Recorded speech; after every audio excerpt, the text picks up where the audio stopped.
Ciao amici e benvenuti a questo mio nuovo video. Oggi parleremo di un argomento scottante, ovvero come affrontare i tornanti con le nostre moto. Se l'argomento vi interessa, seguite questo video fino alla fine, ma prima vorrei ricordarvi di iscrivervi al mio canale. Ho notato che molti di voi guardano i miei video ma non si sono iscritti. A voi iscriversi non costa assolutamente nulla, ma grazie alla vostra iscrizione mi aiutate a portare avanti questo mio progetto. Bene, pronti a fare un paio di curve? Allora sigla!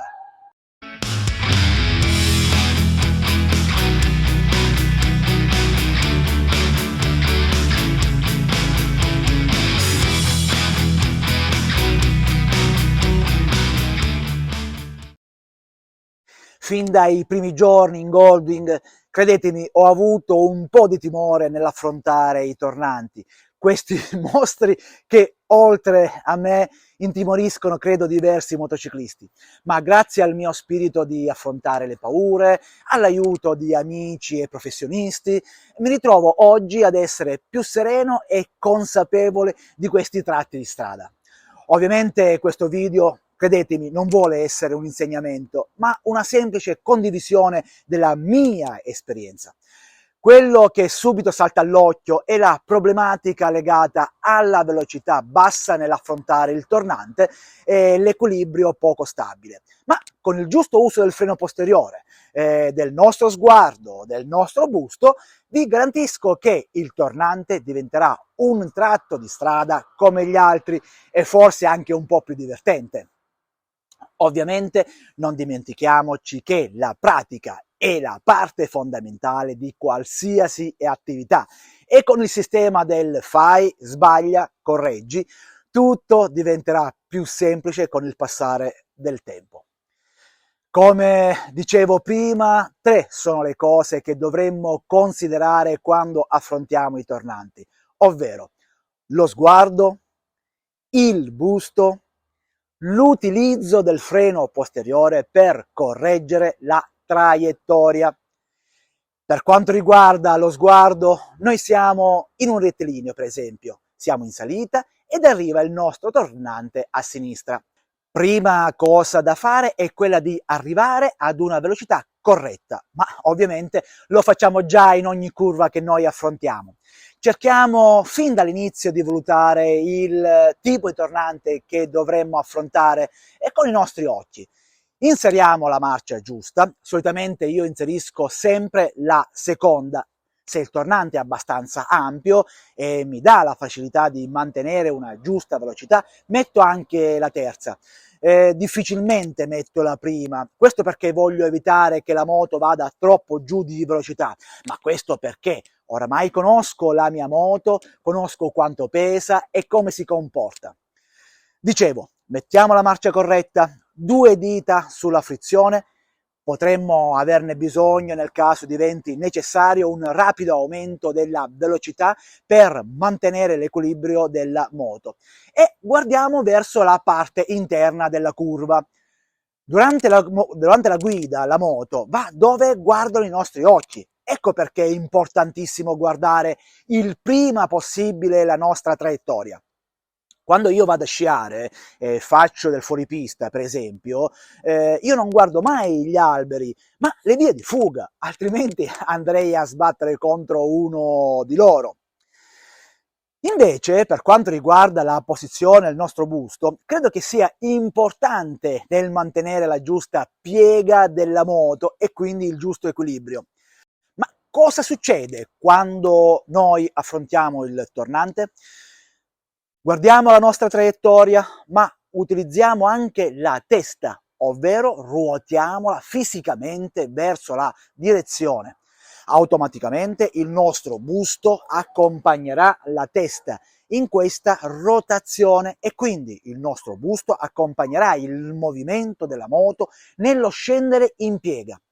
Credetemi, sembra strano, ma anche il busto gioca un ruolo importante nel fare il tornante in maniera corretta. Quindi, culo ben appoggiato alla sella, sguardo verso la traiettoria, con la testa che ruota verso la stessa direzione che sarà accompagnata dal nostro busto. Per quanto riguarda l'utilizzo del freno posteriore, credo che sia un'azione fondamentale. Qualcuno mi ha scritto: ma freni in salita? Credetemi, l'azione non è una vera frenata, ma un'azione leggera e costante per la correzione della traiettoria. Il freno posteriore ha quasi la funzione di timone. Al contrario, bisognerebbe evitare l'utilizzo del freno anteriore, anche se qualcuno sostiene il contrario, ma dalla mia piccola esperienza preferisco non usarla.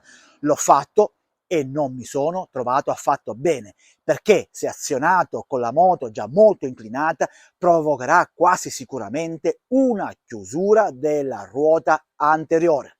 Quindi cosa faccio? Quando sono pronto ad affrontare il tornante, pigio sul freno posteriore senza modificare la quantità di gas e lascio il freno posteriore solo alla fine del tornante, aumentando contestualmente il gas per poi ovviamente aumentare anche il rapporto della marcia. Mantenere l'azione del gas in contemporanea al freno posteriore permette alla moto di evitare quei fastidiosi e pericolosi strattoni causati dai cosiddetti giochi di trasmissione. Un altro problema per molti motociclisti, me compreso all'inizio, è il tornante in discesa o in salita a destra. Succede che fino a metà tornante tutti più o meno riusciamo a farlo, ma da metà in poi abbiamo dei problemi. Infatti, nonostante la bassa velocità, si esce a volte contromano, ma se si utilizza bene il freno posteriore, il nostro sguardo con la testa e il busto ci faranno uscire completamente a destra e con la moto dritta. La differenza tra salita e discesa è minima. In salita, una volta presa l'abitudine, vi aiuterà il freno posteriore in combinazione con la manopola del gas. Vi darà stabilità, vi permetterà di uscire più fluidi col motore che spinge e il freno che impedisce la fuga della motocicletta verso l'esterno. Nei tornanti secchi a destra in salita esercitatevi ad entrare col freno e col gas fin da prima del centro curva.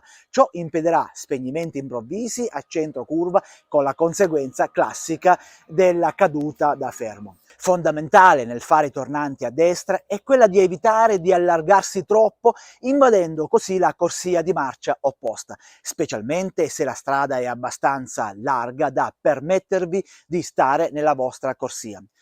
Ovviamente se la strada è talmente stretta che a stento riescono a passare una moto ed una macchina in contemporanea, la cosa è diversa. Comunque rimane il principio generale che si sta nella propria corsia di marcia. Credo che fare le curve con le pedane che strisciano per terra e il nostro corpo dritto potrebbe essere molto pericoloso. Inoltre sarà molto più difficile variare la traiettoria a centro curva se dovesse presentarsi la necessità di farlo. Ricordate che la posizione giusta ve la dà il corpo. Restando morbidi sui polsi, la moto gira col bacino e le gambe. Mi raccomando, esercitatevi anche nei tornanti molto stretti. Solo con la costanza nell'esercitazione vi darà la consapevolezza che anche i tornanti più difficili si possono affrontare tranquillamente con la nostra moto, che ha una certa stazza. Spero che vi sia piaciuto questo video e che sia di utilità per i vostri giri in moto. Vorrei puntualizzare che io non sono un istruttore di moto e che quello che ho detto prima è il frutto della mia esperienza, che magari non è uguale a quella vostra, ma io vi posso garantire che utilizzando le tecniche che ho descritto prima, attualmente mi trovo molto bene nella gestione della moto nei tornanti. A questo punto non posso non chiudere con la mitica frase di Nico Cereghini, ovvero casco in testa ben allacciato, luci accese anche di giorno e prudenza sempre. Ciao ragazzi, ci vediamo al prossimo video.